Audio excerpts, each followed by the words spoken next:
General, thank you for your testimony this morning. You're pretty tough on the airlines, aren't you? Well, again, sir, it's back before the rules changed after 2001. It was a shared responsibility. You think it should be. Yes. So what we've seen over a period of time is all of the responsibility for airline security shifted to the government and taken off the shoulders of the airlines. Is that the general trend? Yes, sir, that's how I see it. And that's to the detriment of the flying public? I think so, because when you take the airports or the airlines out of it, it's like those airports are small cities, and those airlines, they're there, the airports are there. When you start taking chunks away from what I think is just common knowledge of what's going on in your neighborhood, everyone knows their neighborhood. You know when a stranger walks in there, you know when things change and that type of thing. When you take any responsibility away from someone like that, then at that point in time, there's really no one watching. And that's my whole point. I see. And to continue on that, for years in this country, you had two people in charge of an airport. You had the airlines and you had the airport officials. So you had two folks, and they didn't always come together. The airport manager, he was worried about security, all these other things, making sure people have a place to eat, perimeters, all those things. The airlines, and I understand it, they're there to make money, and they were there to get people on airplanes. So anything that stopped them from getting you from the parking lot to your airplane in a timely manner, they had, that was difficult for them. Where if some of the European models, there's one person in charge of an airport. So when you have two people in charge of something in the military parlance, and you start to have gaps in your perimeter, and people can obviously slip through those gaps. So that's my point on that. So you think airports should be organized in such a way that one person is in charge? Yes, sir. To go back to a question that's come up here fairly frequently, did the FAA ever consider the possibility that a plane could be used as a weapon prior to 9/11? I would say that over time, the answer, first of all, yes. I've dealt with terrorists all over this world, and I've seen the results of what people want to do when they want to push their agenda, unfortunately. And when you look at possible scenarios, well, yes, you could take an aircraft and fly it into something. The Olympics in 84 were mentioned. That aircraft in that scenario was really a crop duster. It wasn't a big wide-body airplane. But then you look at it and say, okay, here's all these threats. Now, can you guard against all of them? Do you have the resources and the money and the people and the time and the effort? And a lot of times you have to say, no, you don't. So then you have to put it in priority. When you historically went back and looked at hijackings of U.S. aircraft over the years, which 107 were hijacked. Prior to 11 September, at no time was an aircraft ever used to fly into something. And I'm talking commercial airplanes. We had the thing with the Piper Cub at the White House. In 1994, 1995, when the Air France aircraft was hijacked out of Algiers and ended up in France, at that time I was in command of all of our special operations forces in Europe, so I was always hooked into all of our counterparts. The French debriefed us on that. And what those people really wanted to do, what they thought at that time, the best guess by the French intelligence people, were that they wanted to use it as an aerial bomb. But in your consciousness, you considered prior to September 11th the possibility that a commercial airline could be used as a weapon? I knew it was a possibility, but it wasn't not a high priority. Not a high priority. What I thought, usually aircraft are taken to take hostages. Yeah. They're taken for transportation. They're taken to release someone that may be in jail that's part of your organization. Do you remember any publication or any training exercise where a commercial airliner was used as a weapon? No. And then after you became head of the FAA's civil aviation security, did you take actions prior to September 11th to make the system more effective? Yes, my actions, first of all, I got smart in what our mandate was. That was in the headquarters. I went to every CADX airport except for Honolulu, visited airline airport and my own FAA agents in the field, talked to airline airport security personnel, FBI, CIA, Department of State, and tried to get a feeling of what was out there in terms of what was rubbing up against people. What wasn't working. Do you feel that your activities strengthened the system in that period of time? Yes, during that period of time, we came up, we came up with a strategic plan for at least 5 years that looked in the areas of airport and airline security, air cargo, people, and technology to improve all this and come up with a game plan. At the same time, Well, was the plan implemented? yes, the plan was ongoing at the time. Ongoing, it was being It implemented. was being implemented. It had been briefed to everyone in the field, and we were tracking it at headquarters. It was part of our weekly meetings of how we were doing on the strategic plan in these 4 areas, which we all felt were very important. So your initiatives were well received and supported by the FAA? Yes. Can you be a little more specific about the kinds of things you recommended? Well, we wanted to improve testing in the field. We wanted to improve testing of screeners. We wanted to improve the access control regulations that we had out there in the field. We wanted to do, we improved special emphasis testing. In other words, you'll go to, like in the Southeast during that period, over about a 3-month period, we did 10,000 tests on both access and X-ray and EDS machine operations. That's what that's what I'm talking about. Of course, the red team was going on at this time, and that was happening. I was talking to a lot of the major airlines, security, my counterparts. We needed to improve the screeners' operation. We needed to pay them more money. We needed to get better training, better supervision. There were more people making money in McDonald's and airports than they were making money working the screening line. So they were hearing this from me all the time. I was concerned about why we had so many foreign nationals working in these airports as screeners. At that time, you did not have to be a U.S. citizen. You just had a background check. That concerned me. I worked real hard to tell the airlines, the threat is out there. Up until 2001, the last major airline we had hijacked was an 85 Pan Am flight in Pakistan. So 15, 16 years had gone by. And as you know, when people perceive that the threat's not out there, when these airline security personnel, they wanted information from me, because they wanted to go to their bosses and say, the reason why I'm asking for all this money is based on this, this, and this. So we pushed real hard to get everything we got from the intelligence community into the field, to include coming up with a FOUO CD-ROM that my intelligence chief went around to all the airports, talked to all the people, everyone got this CD-ROM and briefed them on the threat. So your feeling is that prior to September 11th, the airlines, which had principal responsibility for security, were lax?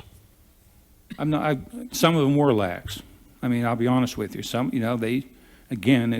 their priority, as time went by without an incident, went to other areas. But at the same time, but that's not all the airlines, and that's not all the airports. And depending on how, and some were better than others. I don't know any other way to explain it. We were pushing for them to take our explosive detection systems, our trace machines, our tip machines. Well, I'm tempted to ask you to be specific, but I'll defer that, at least for the moment. Thank you, Mr. Chairman. Secretary Lehman.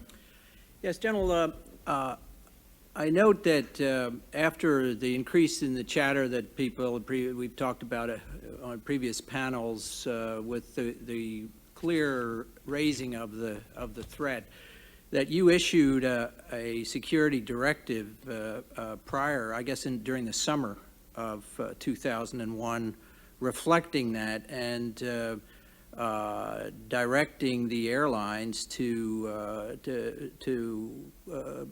get a little more vigorous in their security. In your judgment, did they respond to that?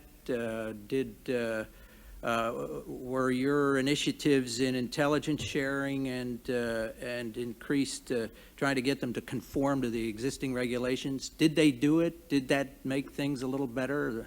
Sir, Yes, they did, because this was on the heels of our roadshow talking about that there's still a threat out there, and here is the threat. This was a very intensive briefing. At the same time, with our special emphasis areas, and trying to keep in bombs and guns off of airplanes, we went at them pretty hard.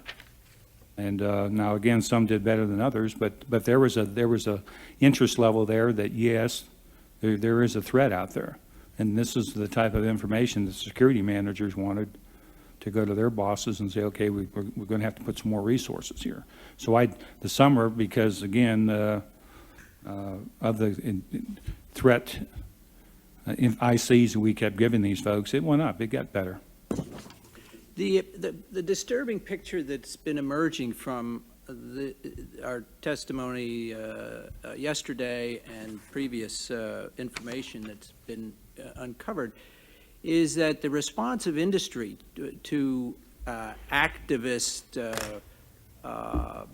people in FAA like yourself and to the initiatives developed by the results of the red teams was basically to do what you just described, so shape up until you sort of walk away, and then it's back to business as usual. I mean, the initiatives that I recall during the 90s, after the TWA particularly, to put in Kevlar doors, to lock the cockpit doors, and a number of others that would have certainly diminished the vulnerability.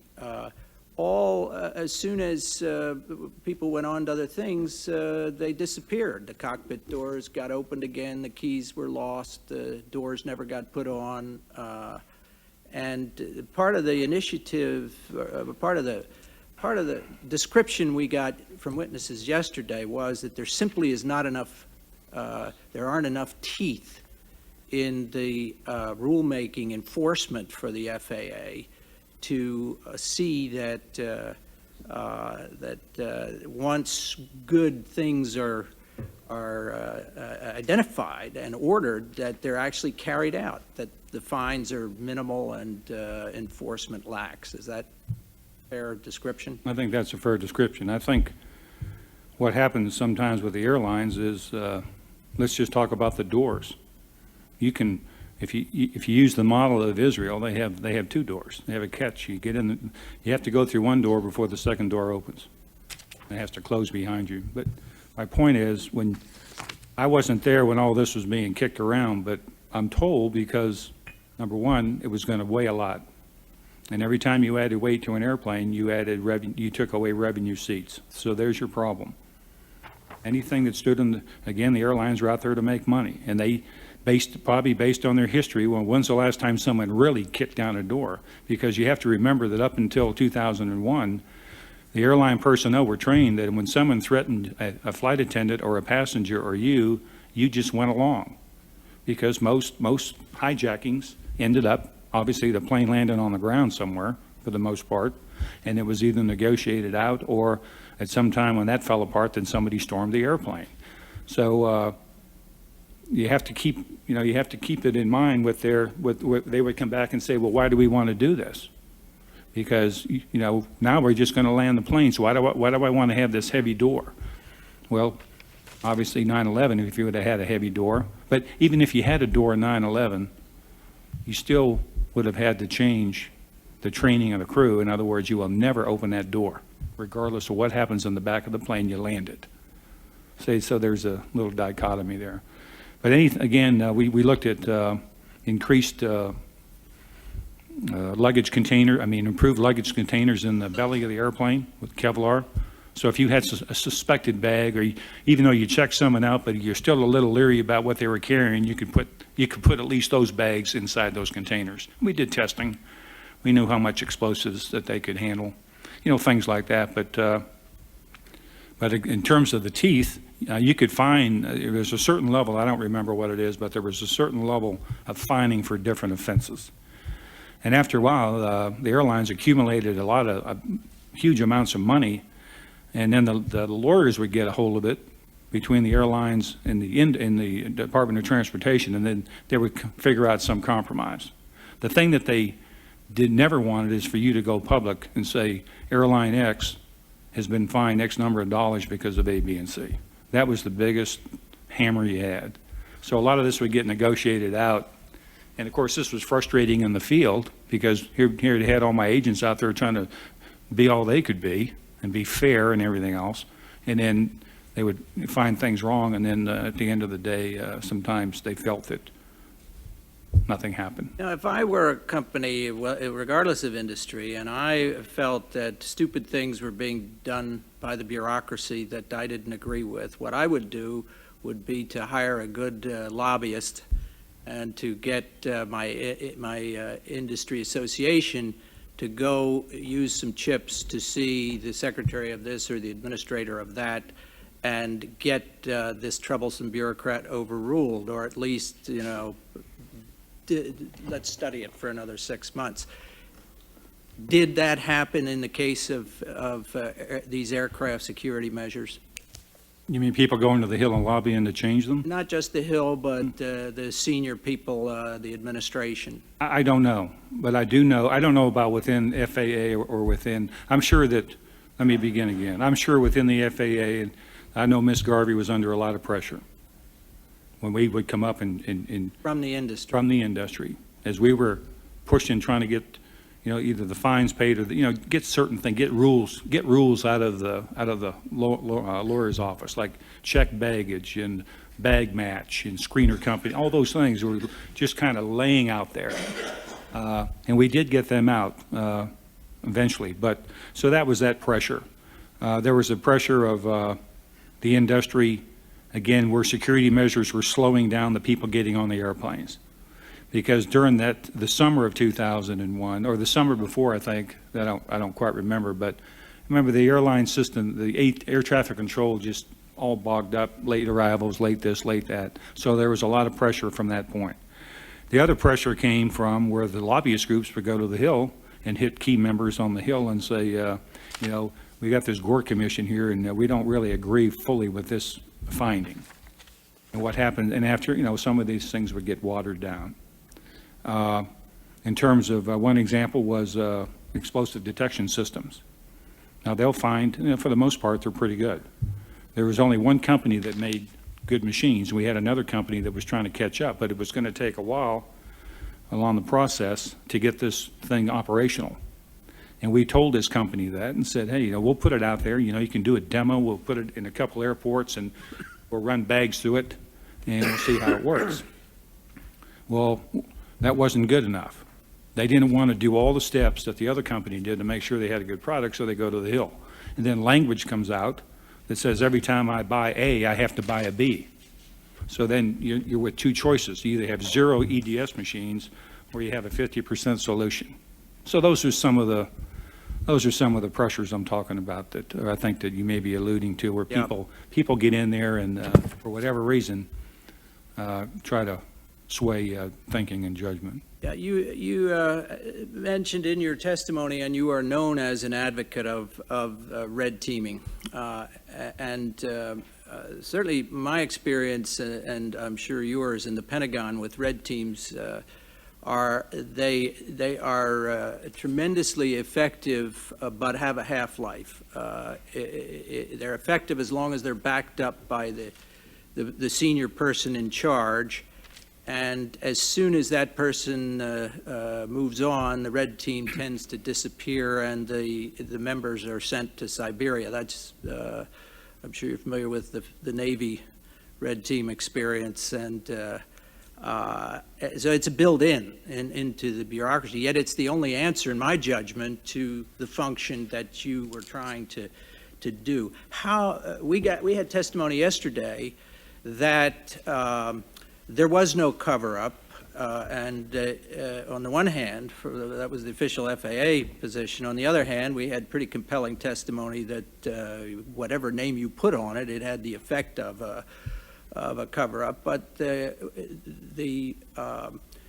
former FAA administrator basically said that the results, she said, I think more than 90% of the recommendations of the red teams were passed on to the airlines, and they're the ones that did nothing to implement them. Yet there was obviously, since the fact that the red team was in effect disestablished, there was hostility within the senior management of the FAA at the time. Could you comment on that, and then tell us what can be done to institutionalize the red team function without this almost inevitable half-life? If they're doing their job, everybody hates them who are in senior positions because they get embarrassed.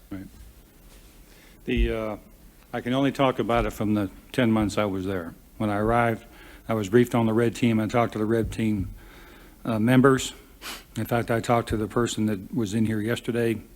They told me their frustrations. I looked into it, and the changes I made was, number one, because there were people within the FAA and even my organization that wanted to do away with the red team. I said, that's not going to happen. We're going to continue. We're going to fund them. The second thing we're going to do is when they come back from an overseas mission or a United States mission, all their findings would be briefed, and then we would pass them out to the various organizations in my staff to start looking at these things. At the same time, before they left where they were doing their testing, they would sit down with airline and airport personnel and say, this is what we found. Because I did find over time that some of the frustration on the airline and airport's part were they were getting fined for something or finding out their mistake, but they didn't know what it was. They would read about it later. So I asked the red team personnel to debrief these folks before they left. And then the last thing we did, and I think it was the first time in memory because this is what I was told from the airline security personnel, I brought all the major airline security managers into the office here in Washington, and we had the red team debrief them on what we had been finding. It was about a 2-hour briefing, handouts and everything, and at the end of that, they said, you know, this is great. This is what we want. So that's how I looked at the red team. So I used it. When you have a red team, as you know, you have to watch out a little bit. You have to monitor these guys because sometimes you get a thing called creeping excellence. If the rule says this is what the rule says. You don't add to it or you don't subtract from it. So any elite organization, so to speak, that I've been associated with, you know, you got to always watch that. And I think sometimes we had a tendency to go above and beyond what really the rule was. And I think that was a little frustration on the red team part and probably on the customer's part. In terms of institutionalizing something like this, the red team has to work directly for the person in charge and not be subordinated underneath another organization. So they're layered down so everything that they find, it never really pops up to the top. And we were in the midst of a reorganization within ACS with my staff, and that was we never got to it because of 9/11, but that was one of the things we were going to do. But the institute, I think you need it. I think you need good people. I think there has to be a timeline on their term of service in a red team, and then make sure that the person that you hired initially as a red team member 2 years later is still the same person 2 years later. Because sometimes, again, my background in elite forces, you know, the person you hired initially changes over time for a lot of different reasons. And then put them up under someone where they have direct contact with the boss, and there's no filter. So that's how I would institutionalize it. I just have 2 more questions. One, your responsibilities in civil aviation also extended to general aviation. It is my understanding today that there's a huge hole in the realm of charters, that an Al-Qaeda team could call up and charter a BBJ, a Boeing 737, loaded with fuel to go to Japan. Nobody would check their IDs, nobody would put them through TSA screening, and they could take off, and we could have another 9/11 on our hands. Why is that, and what can be done about it? Prior to right after September 11th, the FAA tightened up the rules for general aviation. They either couldn't fly in some areas. They had to go through a screening checkpoint. They had to be verified with ID and manifest and all these other things. That was done at that time. Again, I left in October, so I have no idea what's happened to general aviation since I left. And I'm probably not the right person to ask that question. My second question is, first, the first part of it is, was there a full after-action report done, and is that available to us? Sir, again, I would have to go back and ask the powers to be now, because right after September 11th, a lot of things were going on. And I'm sure that we were looking at lessons learned, but not immediate. I mean, we were reacting to things, getting the airlines back up, getting the aircraft back in the air and that type of thing, and taking added measures at airports. But I'm sure that was done, and if you ask them, they should be able to give you that report. We have a copy of an executive summary, and let me read you the second paragraph of the discussion of Flight 11. At approximately 9:18 a.m., it was reported that the 2 crew members in the cockpit were stabbed. The flight then descended with no communication from the flight crew members. The American Airlines FAA Principal Security Inspector was notified by Suzanne Clark of the American Airlines corporate headquarters that an onboard flight attendant contacted American Airlines Operations Center and informed them that a passenger located in seat 10B shot and killed a passenger in seat 9B at 9:20 a.m. The passenger killed was Daniel Lewin, shot by passenger Saddam al-Sukami. 1 bullet was reported to have been fired. In subsequent requests to the FAA, we've been unable to confirm that took place. Sir, I looked into that question, and the PSI did write down what she thought she heard over the plane in the command center, wrote it down on the log, or from the cell phone call. This was American Airlines. The command center, people later went back, I believe also to the FBI, later went back to American Airlines to revisit that question, and everyone denied no knowledge. This did not happen. They said it was erroneous reporting, that there was no gun, that there was no evidence found later. They talked to the person involved, and that's all I know about that.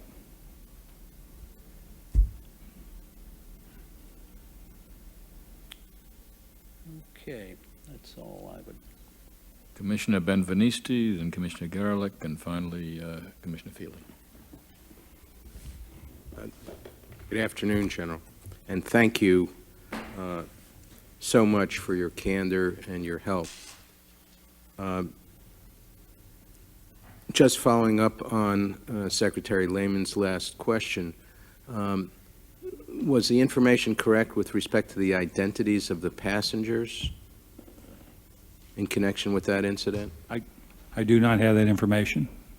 I don't know. So in checking it through, there wasn't any indication of whether there were circumstances that were corroborated other than the issue of the gun and the firing the gun? Yes. They couldn't corroborate anything. I mean, they later went back to American Airlines and said, as far as my understanding of this now, I didn't find this out, the 3 weeks following September 11th, but I'd asked since then, and the answer was that couldn't substantiate any of this, that this took place. And to your knowledge, were there tape recordings of these conversations that were maintained? To my knowledge, there were cockpit recorder tapings. I don't know if people on the ground receiving cell phone calls were taping them. I don't know about that. But this would have been a conversation between a flight attendant and an airline representative? Yes, that's the best of my knowledge. And someone picked up a phone from the airplane and called down to the ground. So the question of whether a tape exists of that call somewhere is a question mark in your mind? Yes. We'll follow up on that. Let me briefly follow up on a couple of things that Ms. Garvey was questioned about yesterday. First of all, was there an after-action report produced by the FAA? I'm going to assume there was. I never saw one because by the time I left, it obviously wasn't, if it was ongoing, it wasn't complete. But they should, most organizations I've been involved in, this is what you do. You sit down and figure out what happened, what went wrong, what do you need to fix. I would be surprised if they didn't have one somewhere. We have focused very heavily on Flight 77, which ultimately crashed into the Pentagon, because on the basis of everything we've heard, that was the one flight which hit its target, which could possibly have been intercepted. What is your understanding of the first time FAA notified NORAD of the fact that this was a possible hijack, or that it had deviated from course, or that there was some anomaly about Flight 77 in the context of everything else that was going on that day? Here's my answer, and it's not to duck the question. Number one, I was visiting the airport in San Juan that day when this happened. I was down there that was a CADX airport, and I was down there also to remove someone down there that was in a key position. So when 9/11 happened, that's where I was. I was able to get back to Washington that evening on a special flight from the Army out of San Juan back to Washington. So everything that transpired that day in terms of times, I have no information on that now, because when I got back, we weren't worried. That wasn't the issue at the time. And when I got back, it was, what are we going to do in the next 48 hours to strengthen what just happened? What would be, putting aside the issue, and I think we've covered it extensively, about the preparedness for the potentiality of a terrorist attack using a plane as a weapon. And I think we heard very candidly from General McKinley that basically the system in place was a vestige of the Cold War, as opposed to looking inward at the United States to anticipate this kind of a problem, basically looking the wrong way on September 11th. What is the normal procedure? What was the normal procedure on September 11th in the event of a hijacking, in terms of the point in time at which FAA would notify NORAD? From my experience, as soon as you know you have a hijacked aircraft, you notify everyone. There seems to be a gap of 15 or 20 minutes between the time where there was a substantial indication, which was, I suppose, supported by the other events that already occurred, which would put into question whether Flight 77 had been compromised. Can you explain to us what would have accounted for such a delay between the time FAA received the information of deviation from flight pattern and notification of NORAD? Again, well, based on my experience, when something happens, a lot of times the first reports are wrong, so people will wait a little while to find out, is this really going on? And I'm basing this on experience in the field, and not so much the FAA model. So I think just the fog of, number one, do we have a hijacked aircraft? Because on several occasions over the years, the pilots have hit the panic button, and all of a sudden he's beeping, he's squawking hijacked, and you find out that that's really not the case. So when these aircraft, I just assume when the aircraft either beeped or went off the air, that there's minutes that go by with the air traffic controller. He's not thinking hijack.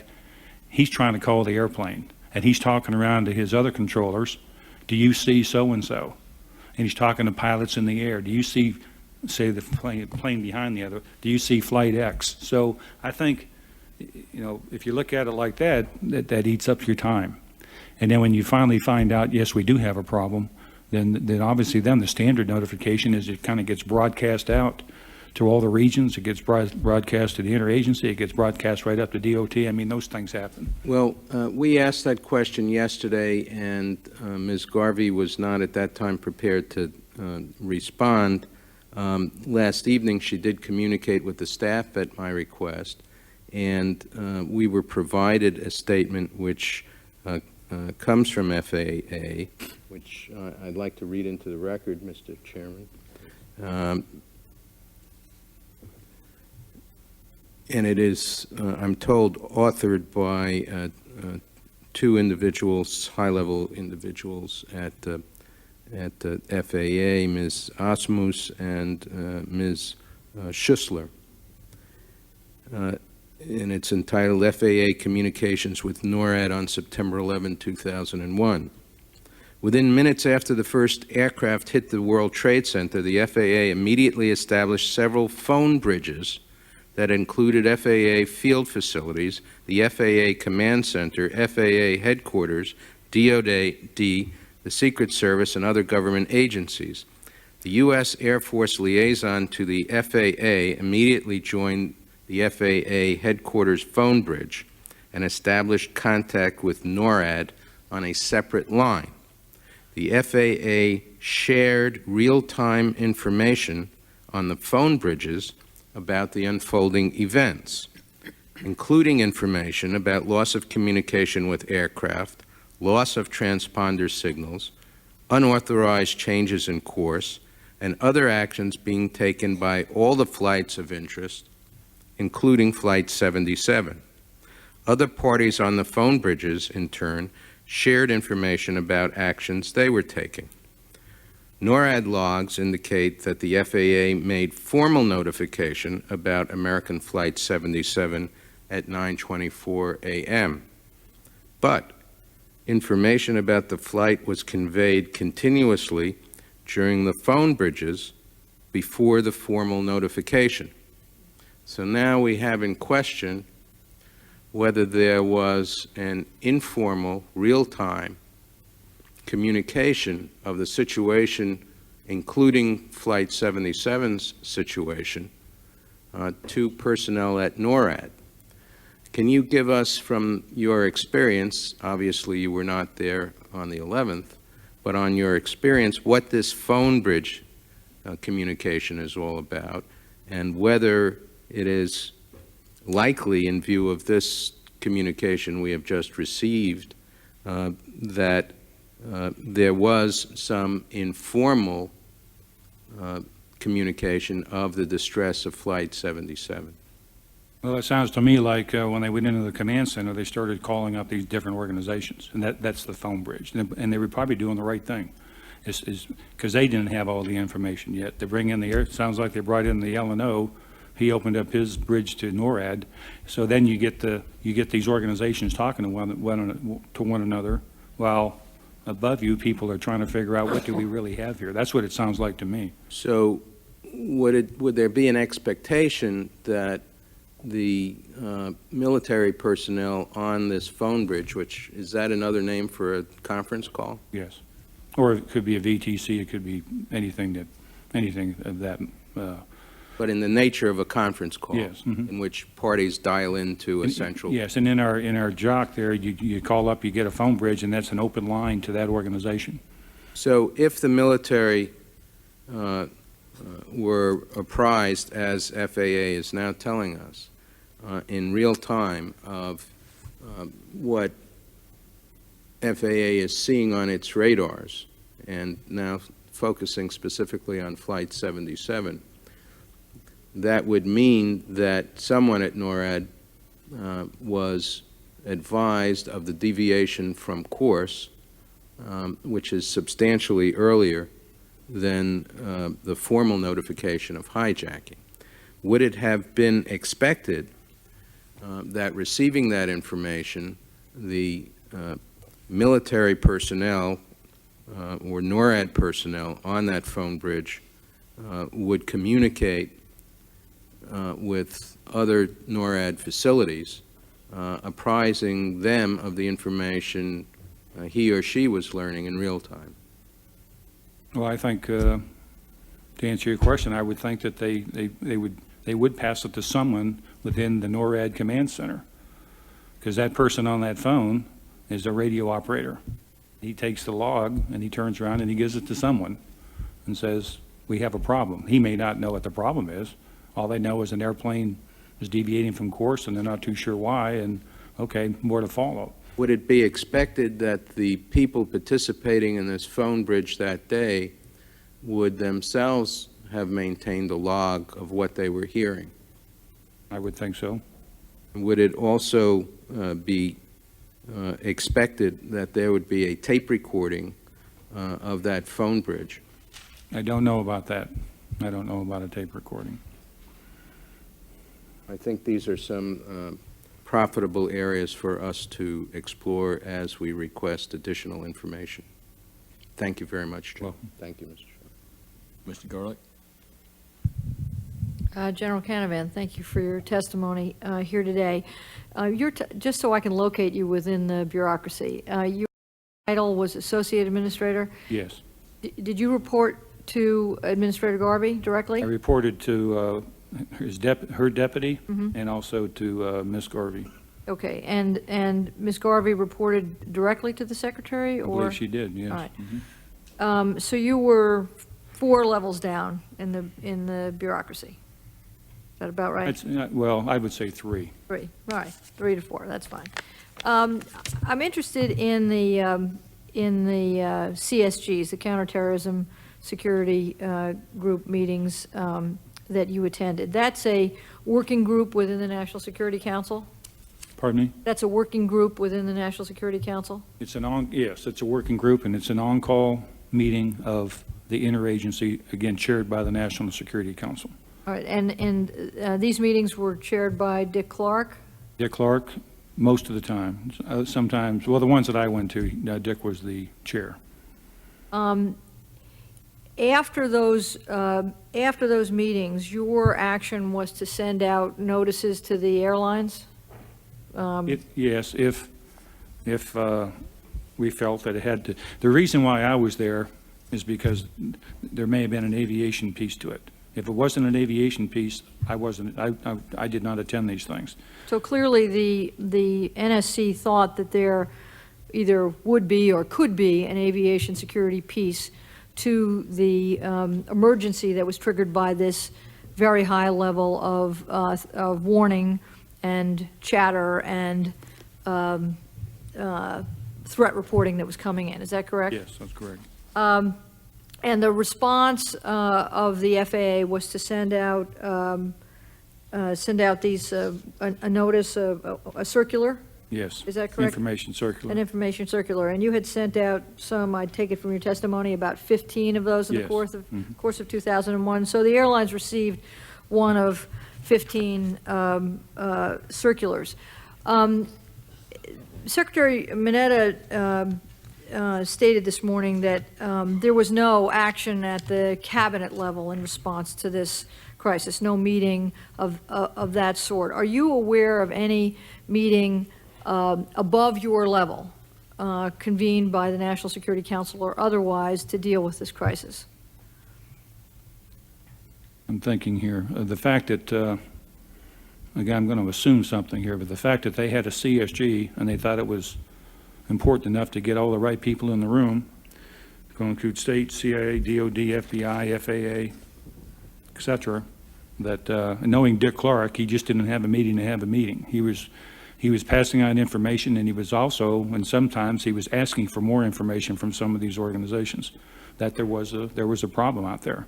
And I would believe that these people would go back to their organizations, and then they would tell, they'd pass up that there may be a problem here. Did you brief Secretary Mineta yourself on this issue? No, I passed up the ICs through my chain, which they would go up I would sign them. They would go up to Monty, he would do it, and they would go up to Jane, and then at that point in time, it was up to them. I could brief it, or they could go over there and brief it themselves. It's up to them, depending on just how critical it was. So you passed an information circular up the line, and your assumption is that that piece of paper moved up the 3 or 4 levels within the organization. Yes. In answer to some questions about the red teams, I think you said that when reports from the red teams went up the line, that as they went up 2 and 3 and 4 layers, that the reports might lose some of their intensity, that they could get watered down in impact. Can you imagine that the same thing might have happened with an information circular that you copied up the line No, within because the? they would have to completely rewrite it, and then they would have to sign it. I was Well, the only one I'm not to sign suggesting it. that I'm sorry, I'm not suggesting that the writing would get changed, but just the level of intensity, if you're sitting there as Secretary Mineta, that you might not see it as intense if, A, you don't hear it in person from the National Security Council, or B, you get something from someone of considerable responsibility at your level, but nevertheless, several layers down in the organization. Well, they can read it. I mean, it was pretty cut and dry. It said that for the one on July 18th, there are no specific information on threat to civil aviation. The FAA urges all civil aviation security personnel to continue to demonstrate a high degree of alertness. Again, these things go out based on what we're being told. To get back to the red team, I'm the one that passes out the information on the red team to the staff and to the airlines and that. Did Ms. Garvey see some of the red team results? Probably not. But these were things that we were working internally to fix what we knew where there was a problem. What I'm trying to get at is the level of intensity of response to the threat warnings that were coming in to our government as a whole. And we know from your testimony and from other information that is already in the public record that there were these counterterrorism security group meetings. We are unaware of any meetings above the CSG level. And so just for the record, I'm asking you, you've speculated, I'm asking you, do you know of any meetings above your level? No. Do you know of any instruction to the intelligence agencies to surge their intelligence? Do you know of any alert that went to NORAD to be particularly on the alert as a result of these meetings? No. Thank you. One other question. Someone of your background and tenure who was brought into the civilian agency at the level you were brought in at might be assumed to serve more than 10 months. And I know this is a sensitive question, but I really just want to ask you whether you came to a substantive parting of the ways with your superiors at FAA and the Department of Transportation. We had a disagreement on an issue that I couldn't support. That's really all I'll say in this forum. Thank you. And finally, Commissioner Fielding. Yes, General, thank you very much for being with us. Some of my colleagues have asked you some of the questions that I was going to ask, so I can just briefly, obviously we will want to follow up with you on your last answer, however. But it seems to me in looking at this that in the security systems with which you were involved, that screening is a very vital part of the security system and a very vulnerable juncture in the security process. And yet prior to 9/11, screeners were only required to have 3 hours of on-the-job training as we understand it. Now, is there a way to reconcile that with the intensity and the sensitivity of the mission they were performing? Sir, as I remember it, it was 12 hours of formal instruction and 40 hours of OJT under supervision on the site. That was the standard. Well, that's very helpful. Thank you. The other thing is that in your prepared testimony and in your testimony today, you said that you were talking about the counterterrorism security group meetings that Commissioner Gorelick was just asking you about, and you said, nonetheless, the entire CT community, including law enforcement, intelligence agencies, were placed on the highest alert, and we all sent out notifications of heightened security measures to be put into place immediately. The FAA sent out SDs and ICs to all interested parties.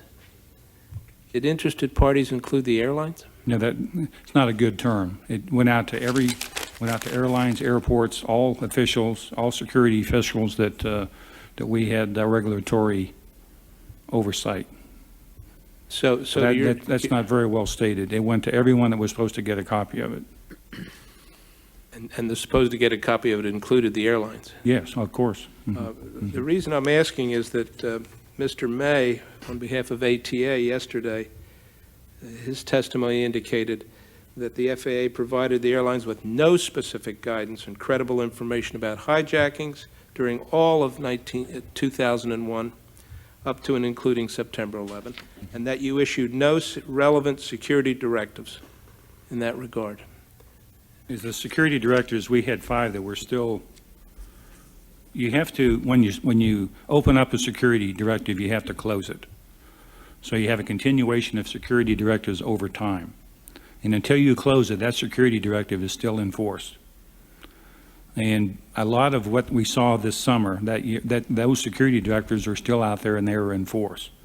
The only information we had, again, it gets back to the intelligence piece, we really had no credible or actionable intelligence that told us that this was, really going to happen. In other words, this is a real threat. We are hearing this, and this from this organization.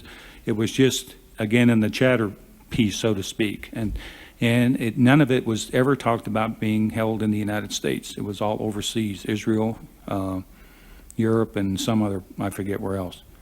So that's what when we put out these SDs, and also the information circulars are the same type of thing. It says, like, on January 1st, alerts U.S. carriers to the continuing possibility of violence against American citizens and interests throughout the world due to the unrest in the Middle East. In other words, if you're flying into the Middle East, Delta Airlines, then, pay attention. Up your level of alertness there at Tel Aviv when you're boarding passengers, that type of thing. But again, there was no actual intelligence that even hinted to me or to anyone within my organization that there was a threat to aviation. What we did, again, you just kind of look at it and say, well, yeah, 1998, there was the Fatah, and that thing was still out there. Bin Laden did say he wanted to do certain things. So, and a prudent person says, okay, this is what we're reading, this is what we're seeing. So, pay attention to what you're doing here. And we also, this went out to the agents too, and that's when you do that, you increase your inspections also. So those are certain actions that take place. But I don't know if I'm answering your question. Well, but I'm trying to determine whether, in fact, you issued during the year 2001 to the airlines security directives dealing with anything having to do with terrorism. Yes. Could I you don't have them in front of me. No, but could you supply them to us, please? Sure. We had 5, I believe. 15 ICs and 5 SDs during that period of time that discussed what you're talking about. Well, thank you very much. That's all I have, Mr. Chairman. General, thank you very much for your time today and for your service. We appreciate it.